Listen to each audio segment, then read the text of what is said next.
Hey guys, my name is Shai, and this reading is about the adventure mindset. The adventure mindset. And don't click off if you're not feeling particularly adventurous right now. This still might be for you, okay? Because, yes, some of you are sitting there raring to go, waiting for an adventure, right? Really feeling that wanderlust or that stagnation and that desire to get out there and be wild and free, right? Others of you might be feeling more kind of stuck, like, I just said stagnant.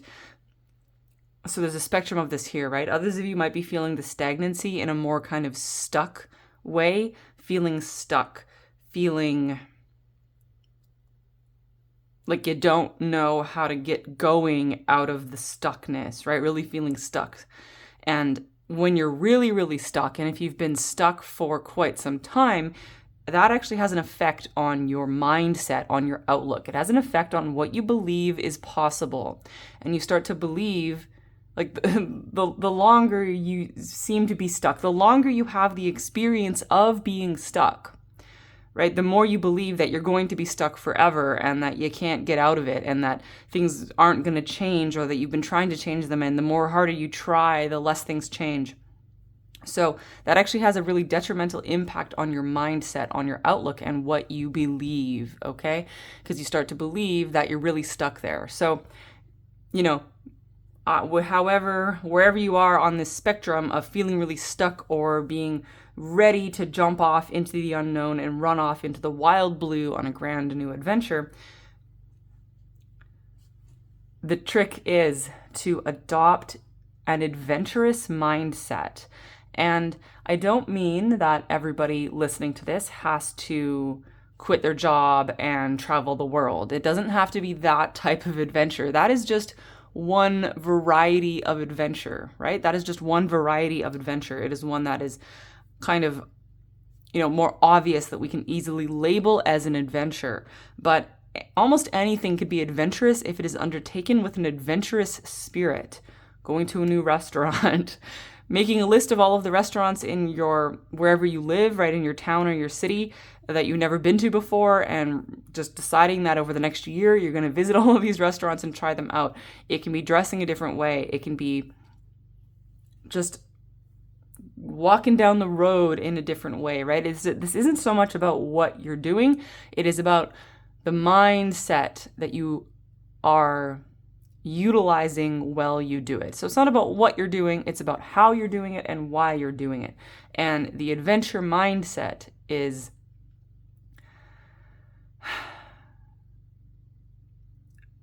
yes, it's fun. Yes, it will bring you fun experiences. Yes, it will expand your horizons and improve your life.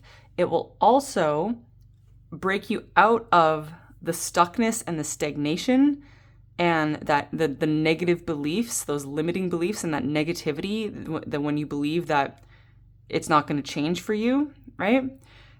So it can the adventure mindset can actually be very healing, especially if you're more in the stuck phase of this. It can be very healing for you. It can be very healing in a liberating and freeing kind of way.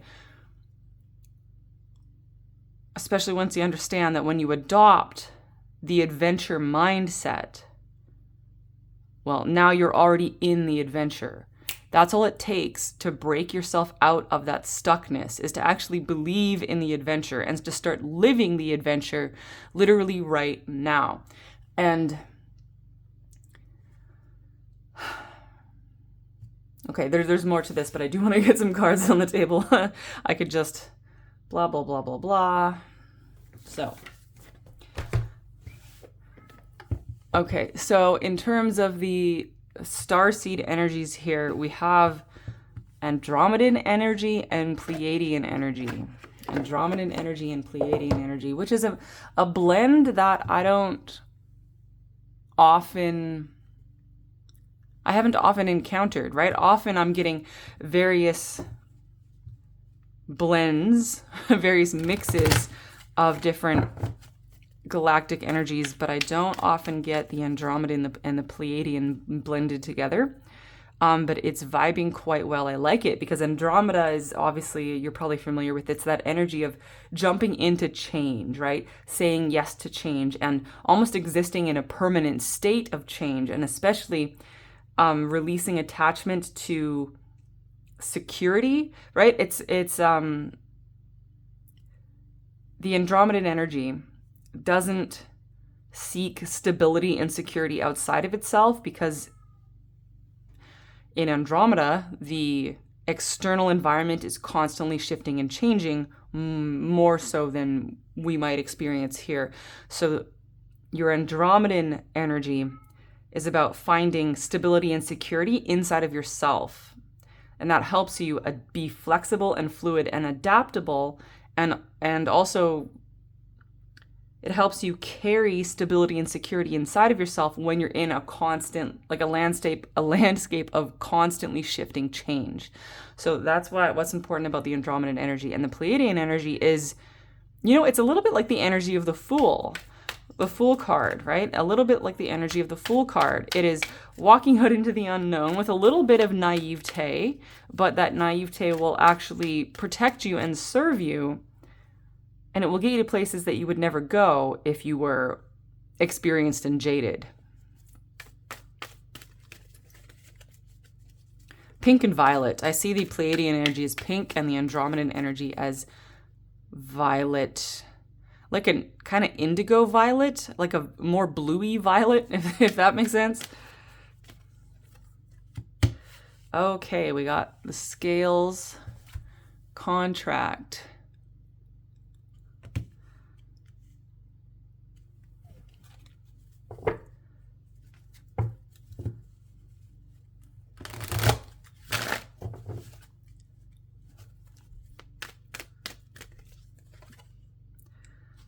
Seventh chakra, the crown chakra with Archangel Uriel.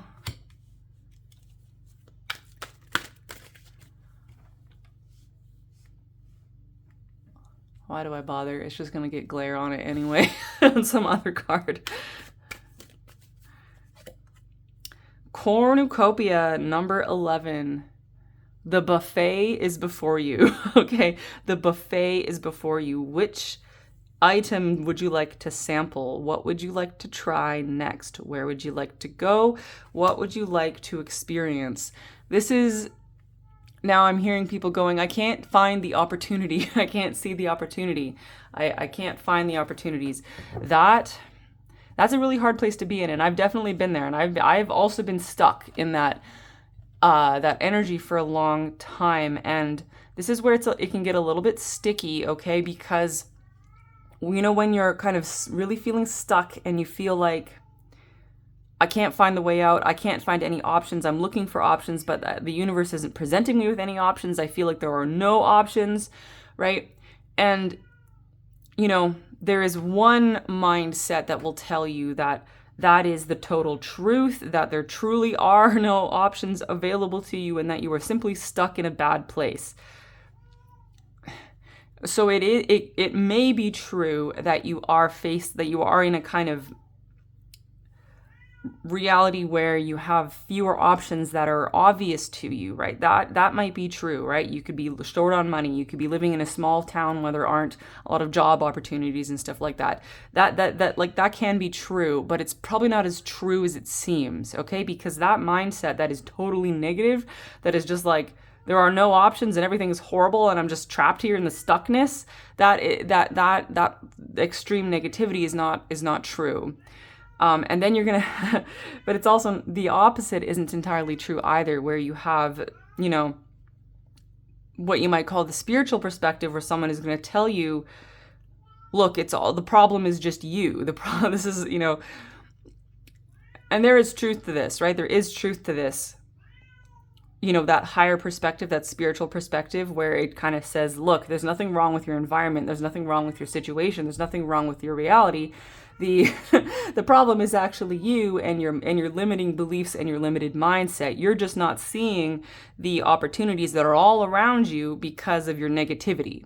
And there is truth to that as well, but that's almost like the extreme positive. And I know I know this might be a little bit confusing because what I just said that sounds like I'm attacking you, right? Like I called it the spiritual perspective, I called it the higher perspective, and then it can feel, but when you hear that, it can feel like you're being attacked almost by toxic positivity, or it can feel like, oh, there's all of these spiritual perspectives that are telling me that the only thing that's wrong is my thinking, right? The only thing that is wrong is my thinking. And if I could just believe something more positive, then everything would be fixed, right? And I'd be living in a utopia. And I mean, yeah, it's sticky, it's tough. And that's why there's the scales in the middle here, okay? That's why there's the scales in the middle here.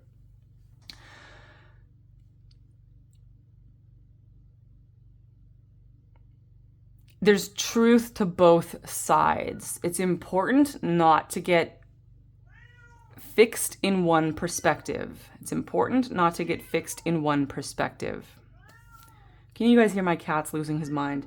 He wants to go on his own adventure. If the sun is setting, this is the time where I usually take him outside. I walk him around on a leash. He loves it. We go outside for like an hour every day.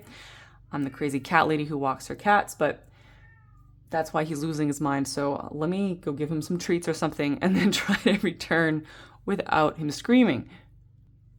So my poor kitty cat is kind of a good example here because he is demanding to be set free. He is demanding to go off on his adventure, and yet I am literally keeping him locked in the apartment for now, right? For right now, and for good reasons, for his own safety. I don't like to have to do that, but that's where we're at, right? So no amount of him screaming his head off and no amount of him simply changing his mindset is going to get that door to open. However, the door is going to open. I am going to take him out. So do you see the importance of not getting trapped in either of these perspectives or any other perspective? There's potentially a whole host of perspectives that are available here, from extremely kind of limited perspectives, the thinking that I'm completely stuck and I have no options, no opportunities, and the extremely kind of almost like the extreme freedom perspective that would say my mindset creates my reality, and if I just believe I am free, then I will suddenly be living in a utopia and all of the opportunities will be available to me. And we call that the spiritual perspective because that's the kind of messages we always get from the higher realms, right? And because that is how things are in the higher realms, where your mindset or your perspective or your vibration is creating your reality. And that is still true here on Earth in our human bodies. That is still true, right? That is still true. However, it is like moderated and modulated by the reality of Earth life, right? We are in very densely compacted matter, right? We are living inside of the earth energy, so there's almost like a reckoning going on here about reckoning all of these different perspectives and getting them to work for you on the earth plane, understanding that there is a grain, or more than a grain, there is truth, right? There is truth to all of these different perspectives. And by limiting yourself to any one of them, you're just limiting yourself. So the path forward and the path to your freedom and the path to your adventure and the path to your opportunities is going to come from having balanced all of these perspectives. And you may have found yourself flip-flopping in life from extremely limiting beliefs and then to extremely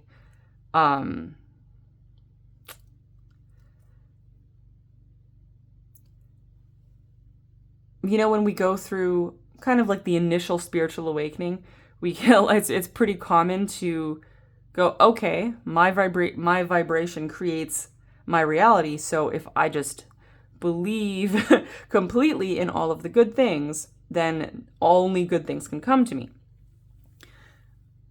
But then you learn that, oh, it didn't really work that way, right? It's because we're not meant to be locked into any one of these perspectives, right? These are all just slivers of the pie. These are all just slices of the pie. So we're needing to come to this more balanced perspective, okay? This more balanced perspective and that's why this balanced perspective, this is what I'm trying to describe here, is actually what I'm calling the adventure mindset. The adventure mindset, because that's working for me, because that encompasses a lot more perspectives. Because what does the adventure mindset mean to me? Okay, what do I mean by that? I mean it's almost like realistically positive. Realistically positive. That's how it feels to me, because when you're setting off an adventure, right, a true adventure, you don't expect everything to go right. You don't expect everything to go smoothly. It wouldn't be an adventure if everything just went according to plan and went perfectly and there were no surprises. That's like literally not an adventure. Right? That is literally not an adventure. So you're setting off on an adventure, whether that's just waking up in the morning and deciding what to cook for breakfast can be an adventure, right? You open up your fridge, go, what can I cook out of all of these odds and ends in my fridge? That can be an adventure. Or it can be setting off on a big trip. It doesn't matter how big or small this is, it is the frequency of the adventure, right? And when you're doing this, you are taking risk, right? When you're going off on an adventure, there is an expectation of risk, right? Not just an acceptance of risk, but an expectation that there will be risks, because you can't have an adventure without any risks. So you go, okay, I'm going to have to take some risks. And sometimes risks, it's like, yes, with risk taking, you, for the most part, you want to, do a risk assessment. You want to make sure you're not taking crazy, insane risks, Maybe you want to, figure out your own personal risk tolerance. Some people will be more tolerant of risk taking and take bigger risks, right? Whether that's with their security or their finances or just with even like social risks and stuff like that. It's personal what a risk is to you. And some risks are kind of more of a gamble. And so you got to remember, okay, I'm not going to gamble more than I can afford to lose. And this is how you can manage your risk, right? So you're setting off in the adventure and you have an expectation of taking risks. You also have an expectation of encountering obstacles. Because what would an adventure be without an obstacle? What would an adventure be without a dead end, without having to turn around and then try a different way, right? Or having to push through something, or having to climb up a really tall hill and getting really tired, or having to go through a swamp and get covered in mud, right? All of these things, these obstacles, and even the unpleasant parts of the adventure, that is, again, part of what you are expecting. When you're going off on an adventure, you're expecting obstacles, and you're expecting certain parts of it to be unpleasant. Right? You might even sprain your ankle, right? But you're okay with that because it's worth the risk. It is worth the risk. Because the alternative would just be sitting at home by yourself in the dark, never taking any risk. And that's something to think about as well, right? Sometimes not taking the risk is actually more of the risk. Like, imagine you're afraid of getting your heart broken, so you never open yourself up to love. Then, in my opinion, I would say that the possibility of love is worth the risk of heartbreak, right? And going on a hike is worth the risk. That's an adventure. It's going to be unpleasant. It might be too hot. It might be too cold. It might rain. You might get eaten by a bear. Extremely unlikely to get eaten by a bear, but that's always possible, depending on where you are. You might get bitten by a rattlesnake, right? These things happen. But the hike, the standing on top of the mountain and looking out at the beautiful, sublime view, for me, I would say that's worth the risk, and it's worth the struggle and the toil. Even if you don't make it to the top of the mountain. I've been on plenty of hikes where I bailed on the hike because it was just too long and I couldn't make it to the top before it was getting dark, so I had to turn around. still had a wonderful time. It wasn't even about getting to the top. It was just about struggling up the mountain, right? That it was actually the point of it. So these are all things that you're expecting and accepting when you're going on an adventure. And this is the one I think is really important. You expect that you will make mistakes. Part of the adventure mindset is expecting to make a mistake. That moment where you realize, oh, shit, that was a mistake. Oops. And this, because that fear of making a mistake, that holds you back more than almost anything else. And I see this a lot with starseeds, actually, because starseeds, and I'm feeling this coming from the Pleiadian side of things, right? The Pleiadians, because in certain phases of the Pleiadian evolution, they were very, very, very naive. They kind of thought, if I just think positively, everyone will be good and everyone will just get along and bad things won't happen because I believe in the goodness of people, right? And things happened, right? The energy played out, and they were left feeling like they had made mistakes. And in the Pleiadian star system, there was even a planet that was destroyed because of mistakes, right? So the Pleiadian energy carries this baggage about having made mistakes. And I think for many of you, this doesn't even have to do, like, it doesn't necessarily have to do with the entire Pleiadian collective, although there's definitely an element of that, right? An element of that, because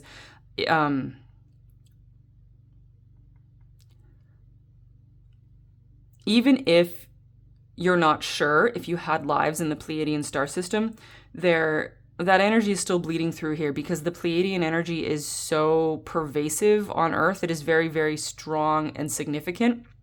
So it's kind of everywhere, right? It bleeds through all of humanity.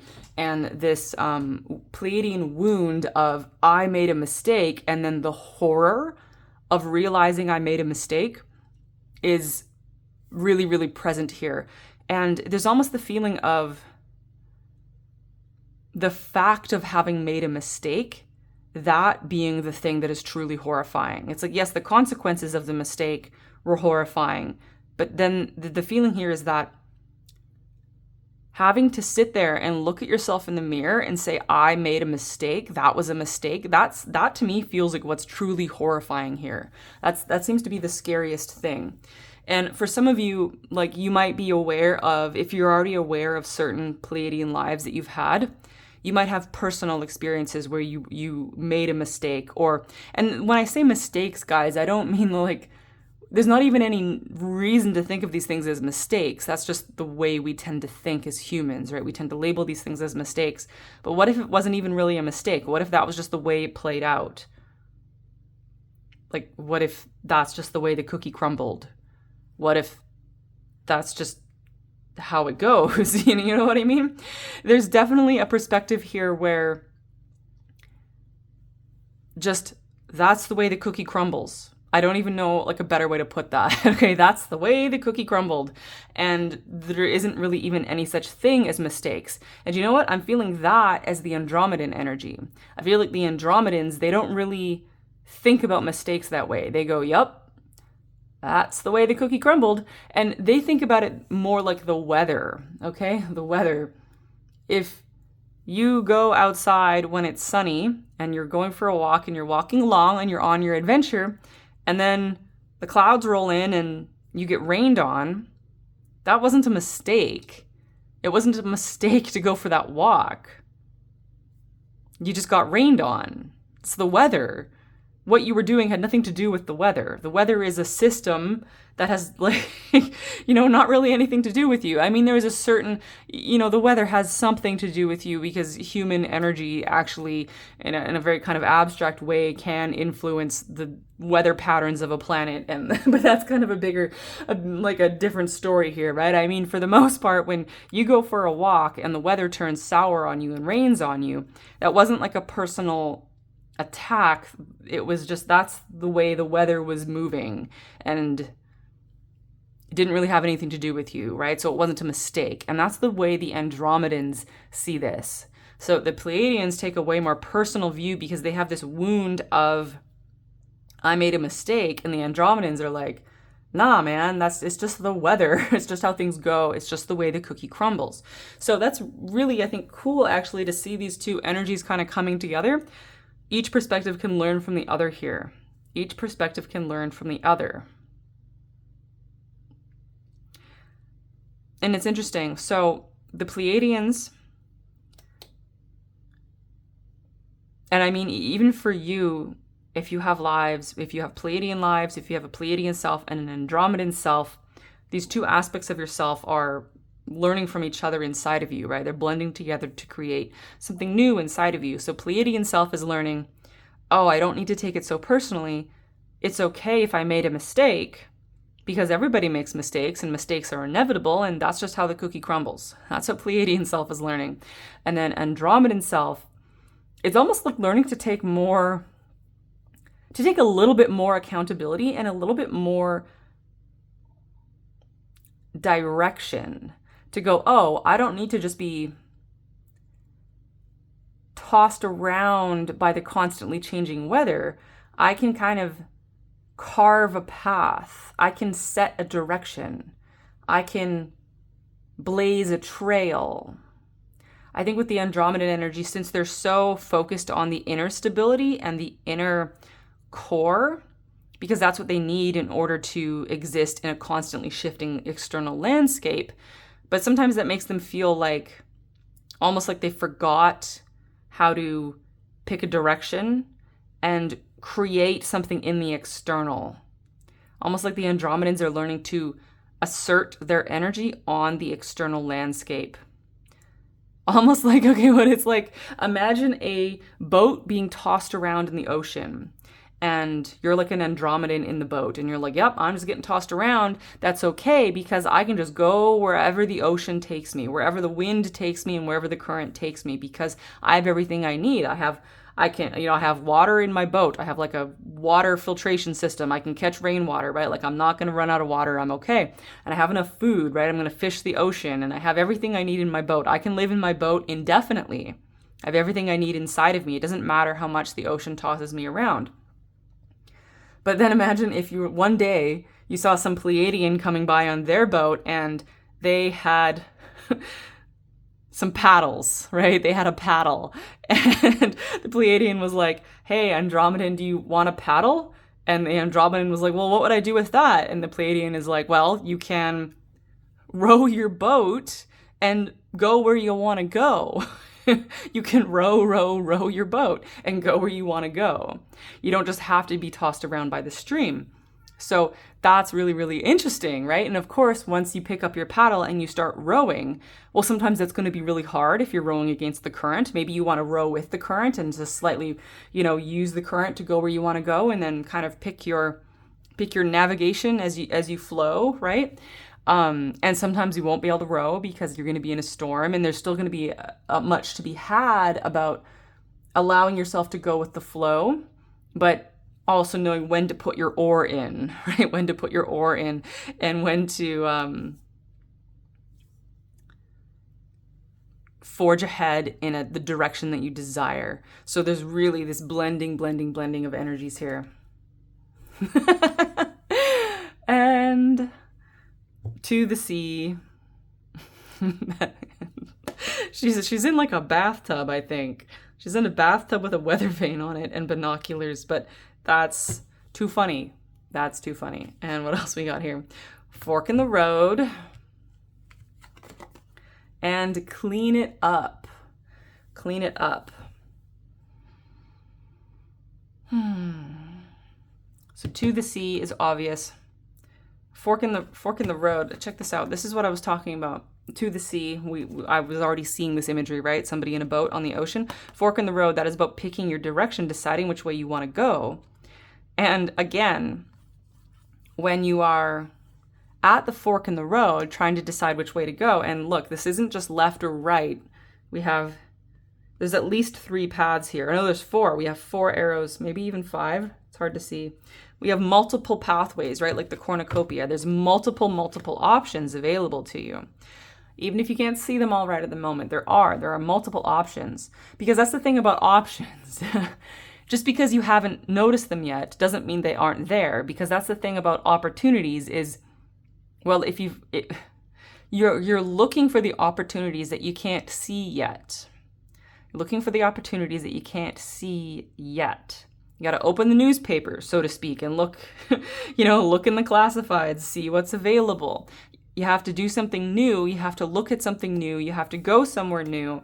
You have to think in a different way in order to see opportunities that are not yet available to you. You can't just keep looking in the same spot.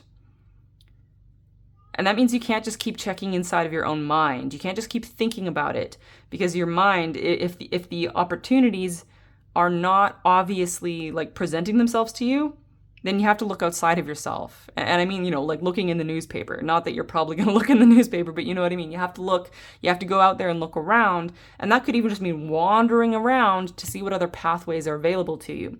Imagine, when you're at the trailhead of the trail, when you're at the beginning of the adventure, you can't see what different opportunities are going to be farther down the road. You actually have to go into the forest, walk down the trail and see, oh wow, now there's all of these forks in the road. I didn't even know those options were available to me. You had to at least get out of the house and go down the road to see what was available, right? To see what was available. So, and the thing about, looking at the fork in the road is don't be afraid of making that mistake. Right? Don't be afraid of making that mistake. That analysis paralysis, you can't know which way to go by sitting there and analyzing things. Sometimes, yes, you want to sit down and analyze certain things. Like if you're just trying to decide what car loan to get, well, yes, you're going to want to sit down and analyze and do the math, okay? So yes, there is a time and a place for an analysis, but in terms of an adventure mindset, I mean, yes, you might want to look if you're trying to travel, if you're trying to decide what country to travel to, for example, you might want to think about, okay, where can you get a visa? Maybe you don't even need a visa to go to some places. What about the currency exchange? Is some place going to be drastically cheaper? Can you get cheap flights to one place? That's when you kind of want to do the analysis, right? But that's not really going to tell you what to do or tell you where to go. It's just going to help you narrow things down or rule certain things out. At the end of the day, you're going to have to just make that choice to go in that direction. And don't be afraid of making the mistake, because when you have that fear of making the mistake, that's essentially the fear of the unknown. And it's the fear of future regret. The fear of future regret. But you can nullify, okay,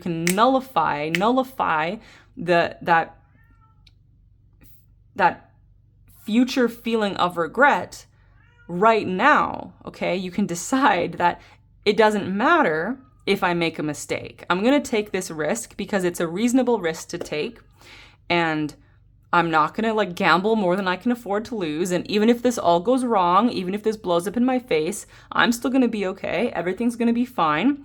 It's a risk that I can handle, right? That's why it's important to take a risk that you can handle. Don't just take the crazy, insane risk where you risk losing everything. Right? Take a risk that you know you can handle emotionally, mentally, financially, and in terms of safety, right? Take a risk that you know you can handle. That's this, finding the balance, right? Finding the balance. So, instead of getting on a plane and flying across the world for some great big exotic vacation, maybe you just go camping, somewhere that's 2 hours away, somewhere close to you. That can give you the same feeling of adventure for $100, maybe $300, and it can be safe, and it's a risk, it's a much more manageable risk. That's what I mean here. So when you're making your decision, if you do it from that perspective, from the adventure mindset of knowing that, yeah, I expect there to be obstacles, I expect there to be setbacks, I expect there to be detours, I might have to do 2 steps forward, 1 step back. I know there's a little bit of a risk, and I know there's a possibility this can all go wrong. All of that is okay. Just decide right now that all of that is okay, because that is part of the adventure. And as long as you manage your risk, then everything's going to be fine. And as long as you're not putting this thing into this massive, like huge, crazy expectations of if I do this, then it's all going to be like miracles and perfection and utopia. This insane, like, it's like instead of, we want to stay away from those kind of crazy extremes. We want to stay away from the depths of despair and abject negativity. And we also kind of want to stay away from it's like we don't want panic attacks and we don't want euphoric attacks either, right? We don't want to assume that everything is going to just turn out into be a miraculous utopia full of miracles overnight, right? Because neither of those are sustainable. And I don't think neither of them are really real, right? Neither of those vibrations are really, they are real in some places, in some realities, in some realms, but they're not really relevant for the Earth experience. So there's an element here about getting very, very practical of what life on Earth is actually like, what it's meant to be like. And I live my entire life every day waking up thinking there's got to be a better way. Earth life has to get better, right? We can make it better. We can make it better. Everything about the Earth experience, we're making it better. We're making it better. But I do see that as like a long, slow process that is very complex. And even though miraculous moments, right, miracles do happen, and those do happen, but when those happen are entirely outside of our control, right? When those happen are entirely outside of our control. So, I mean, this is a little bit hard to explain, but do you kind of get what I'm feeling here? Is there's something important. There's something important in the middle, and it has to do with getting really, really, really pragmatic and practical and really honest with yourself and kind of cleaning up your perception of what life on Earth is even meant to be like and like what it is like. And I don't mean to see Earth life negatively. That's not what I mean at all. I mean to see it with this kind of adventure mindset, right? Earth life, there are things like setbacks and obstacles and mistakes and struggles and discomfort and disappointment. All of that is part of Earth life. There is also so much joy and pleasure and laughter and fun and ecstasy and beauty and the sublime, and also just a lot of boredom. A lot of boredom, some tedium, right? Like slogging through the mud sometimes, waiting in a waiting room, being bored, waiting in the cold at a bus stop. All of these things are part of life. All of these things are part of life. And so this again comes to finding this balanced perspective where if we understand Earth life in this truly inclusive way, well, then we can't ever really be derailed and we can't ever really be disappointed and we won't ever really feel like our quote unquote mistakes that were ever really that bad because they're all just part of how life is. They're all just part of how life is. And when we see life that way, it becomes easier for life to become better. Because because I don't mean, right, this is the hard part. It really has to be this sweet spot in the middle of all of these perspectives because I don't want to like derail into some kind of nihilistic kind of negative view of Earth. That's not what I mean at all. We need all of the perspectives here, all of the perspectives. And we don't give up on making Earth life better. That becomes something that we do day in and day out with every breath. But we do that without too much. We do that without desperation. We do that without resentment. We do it without bitterness. We do it without anger. Well, sometimes you might be angry. Sometimes you might be kind of pissed off. Sometimes you might be frustrated. Because, things like anger and frustration, even those serve a purpose, right? Those serve a purpose and they can get things moving and going and they can shift things out. They can even help you clean stuff up, right? Anger and frustration. They can even help you clean stuff up. This isn't even about really getting rid of those negative emotions, but I do feel like as we move more and more and more and more and more slowly, day by day, into crafting ourselves a reality that is more to our preference, then we experience less and less and less and less of all of those things we don't want to experience, and more and more and more and more of all of the things that we do want to experience. But it begins with this balanced perspective, with this reckoning of all of the perspectives, and this pragmatic and honest understanding of what life is actually like here and now on this earth, in this human body, and in your own personal reality bubble, because some other human is having a completely different experience of life on earth. They're in a completely different reality bubble. You're in your own reality bubble. So you have to understand what that is for you. And then use this understanding to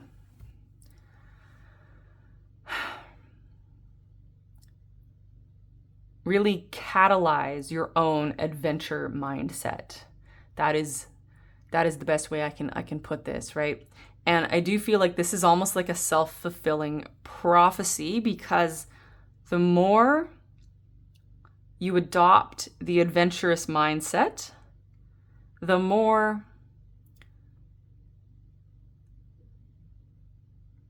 kind of easygoing pleasure you can have moving through your life, right? The adventure mindset creates more easygoing pleasure, because since you were expecting those obstacles and setbacks and frustrations, yeah, there's still obstacles and setbacks and frustrations, but you're not surprised by them. You knew they were inevitable.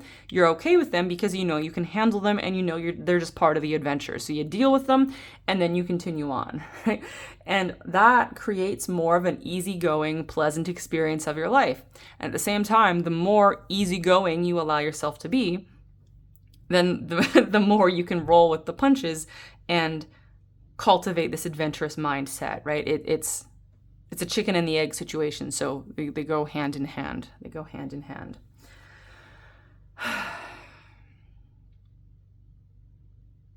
Yeah. Let me just... Okay, so I just saw 4141. That's significant because believe in the impossible. Blue moon, I cut the deck on this and I happened to see it. But I was at 4141 is 5-5, and I noticed that because I saw 5-5 before I started this reading. Believe in the impossible. Believe in the impossible. So this comes back to that, believe in miracles, believe in the impossible. It's the once in the blue moon, right? So this is another part of the trick. It's a trick of balance, okay? It's a trick of a balanced, pragmatic, and honest perspective where, what if you weren't really expecting a miracle? You're not looking for one. You're not waiting for one. You're not shaking your fist, getting mad that a miracle has not been delivered unto you when you think you needed one, right? And I mean, for some, there might be a forgiveness journey there. This is kind of getting onto a different topic, but we've all been in that place, right? We've all been in that place where we felt like we really needed a miracle and the universe did not give out the miracle. We've all been there. We've all been there at some point. Nobody came through for you. Nobody gave you a break. The universe hung you out to dry. There was no miracle exactly when you needed it, right? Why? So if you're in that place, sometimes there's this like forgiveness that is necessary. You might need to forgive Earth life, right? Forgive the way that Earth life is, or forgiving the entire universe, or forgiving Mother Earth. That's an interesting way to think about it, because if you feel like you were hung out to dry, in a way that you're holding something against Mother Gaia. You're holding something against Mother Earth, and that, forgive the imagery here, but that's almost like a fetus being mad at its mother while it's inside the womb. That's an interesting thing. I don't want to dwell on that too much, but so suffice to say that if believe in the impossible, once in a blue moon, believe in miracles, if this is a triggering thing for you, that's probably a signal that you have, there is still something that you have yet to forgive. And you might need to take that all the way up, where you forgive the entire universe, You forgive the entire game. You forgive the entire system. You forgive the way that things are, right? Something to that extent. But so here's the trick, right? Believe in the impossible. This doesn't mean that we're just going to sit there and believe really, really hard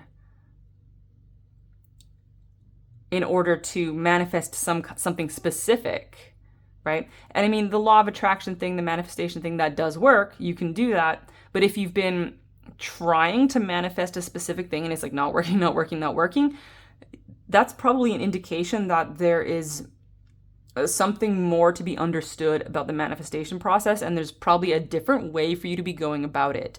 And the way I'm feeling this, right, because there's so many different ways of manifesting. There's not just like one way of manifesting. Everyone will try to tell you that there's one secret or the one trick or the one way to manifestation, but that's not the case. Again, this whole reading, there's this background theme here of, right, it's never just one perspective, it's never just one way. It is the center point between all of the different ways. So the way that I feel is most relevant for me to share in this moment, this is again just one way, but this is the way of the moment, is to find this sweet spot of belief, okay? This sweet spot of belief where you go, okay, I'm living my life, I'm in the adventure mindset, I'm going off on my adventure. I'm handling the problems when they arise. I am, sometimes I'm a little bit frustrated when I have a setback, but that's okay because I get through it and then I carry on, right? And I'm handling it, and every day I feel a little bit better than I did yesterday, and every day I'm finding new opportunities, and my life continues to get better, and sometimes there's setbacks and sometimes I get derailed, but that's okay because I just pick myself up and I continue on and all of this, right? The adventure mindset, and I'm finding new things to look forward to every day, and I'm more excited about even bigger adventures in the future, right? This is kind of how you're going. And you're not really thinking about the miracles. And yet, in the back of your mind, you know that anything could happen at any moment. And I mean beautiful things, amazing things, fantastic things. It could be a mystical experience that, maybe you look around on the internet and you see all these spiritual people talking about their spiritual experiences. And where's my mystical experience, right? Where's my fantastic mystical experience? Well, it's possible. It's possible. This is believing in the possibility of the impossible, right? It's not impossible. It's possible. The impossible is possible. The impossible is possible. You have to believe in the impossible. That could be believing, okay, I'm not waiting on that miracle any longer. I'm doing what I'm doing what I can do to get by without the miracle. But, maybe one day, when I least expect it, when I'm not thinking about it, bam, maybe the miracle will come through for me. Maybe I'll win the lottery, right? Just believe that it's at least possible. Just believe in the possibility. Okay, believe in the possibility. Same thing with romance. Maybe you've really had enough. Maybe you've really had enough with romance and you've sworn off romance and you're never doing it again. But that's fine. You can decide to live your life in solitude, right? Or without a serious romantic attachment. But can you at least believe in the possibility that beautiful, fantastic, true love is at least possible for you to find in this lifetime? You don't have to be pursuing it. You don't have to be attached to it. Just believe in the possibility of it. Leave that door open, or at least leave the door unlocked, right? Leave the door to the miracle unlocked so that when the miracle knocks, it can come in. Don't lock the miracle out. That's what this means, right? Leave the door to the miracles unlocked as you move through your mundane human life with the adventurous mindset. You're on your adventure with the door to the miracle unlocked because you never know. You never know. Okay. I'm going to leave you guys there, sending you so much love and light, and I'll talk to you later. Bye.